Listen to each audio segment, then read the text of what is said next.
I want to play another little short video. Last couple of hours, Luigi Mangione, the man charged in the murder of United Healthcare CEO, faced a judge in a Manhattan courtroom. And News 4 investigative reporter Sarah Wallace was there for today's hearing, and she joins us now live from Lower Manhattan, where it's been quite a scene today. Sarah.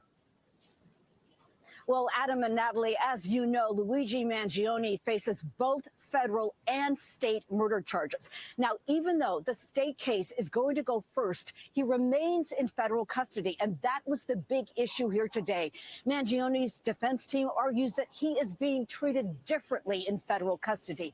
They said that there was a big show of security. He was placed in a special vest and even remained shackled and handcuffed in the courtroom. A crush of media packed the 15th floor of 100 Sutter Street as officers led Luigi Mangione down the hallway, his first public appearance in state court since being arraigned in late December for the murder of United Healthcare CEO Brian Thompson on a Midtown street. People over profit. Outside, a rally organized by a group called People Over Profits. Trucks with electronic billboards in support of Mangione and critical of corporate greed circled the block. Murder is not okay, point blank, period.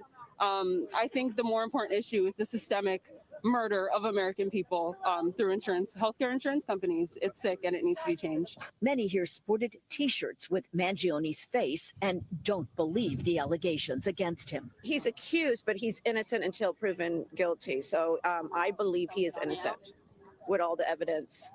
You know, I just don't, it doesn't add up. I think that he's innocent and we're putting him through this because they need to make an example of someone. Mangione, arrested in Pennsylvania, allegedly carrying a ghost gun and writings critical of the healthcare system, has pleaded not guilty.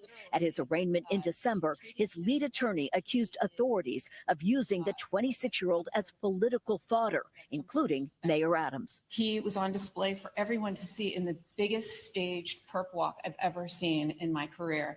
It was absolutely unnecessary. It was like perfectly choreographed. And what was the New York City mayor doing at this press conference? Mangione also faces federal charges that include the death penalty. He is currently being held at the federal lockup in Brooklyn.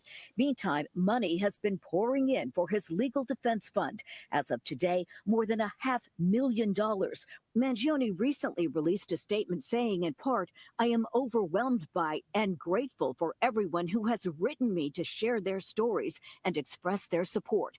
His attorney after court. Luigi's right to a fair trial is being infringed upon because he is being publicly treated as guilty and as having the presumption of guilt as opposed to the presumption of innocence. Mangione's attorneys also argue that they still haven't gotten a lot of evidence against him, that is discovery, and they plan to argue that the search and seizure when he was arrested in Pennsylvania was illegal. His next court date in that federal case is March 19th. Live from Lower Manhattan, Sarah Wallace.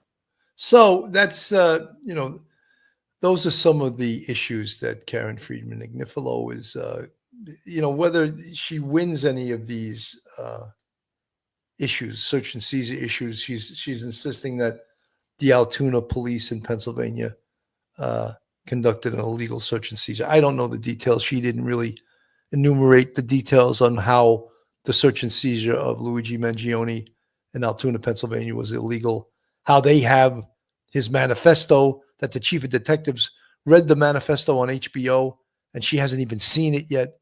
So all of these things are alleged by the defense, and she's doing her job. She's trying to provide a competent defense to Luigi Mangione. So these are things that we'll certainly follow up on. And look, the case here is not United Healthcare. Is not being charged. You can think what you want about United Healthcare. You could think they're the worst company on this earth, that they've denied healthcare claims to people that resulted in their death. However, the only person that is being tried here and going on trial is Luigi Mangione. So, we can yell and scream and say, and look, collecting $500,000 from him. Obviously, he's hit a nerve out there where people are giving money for his defense.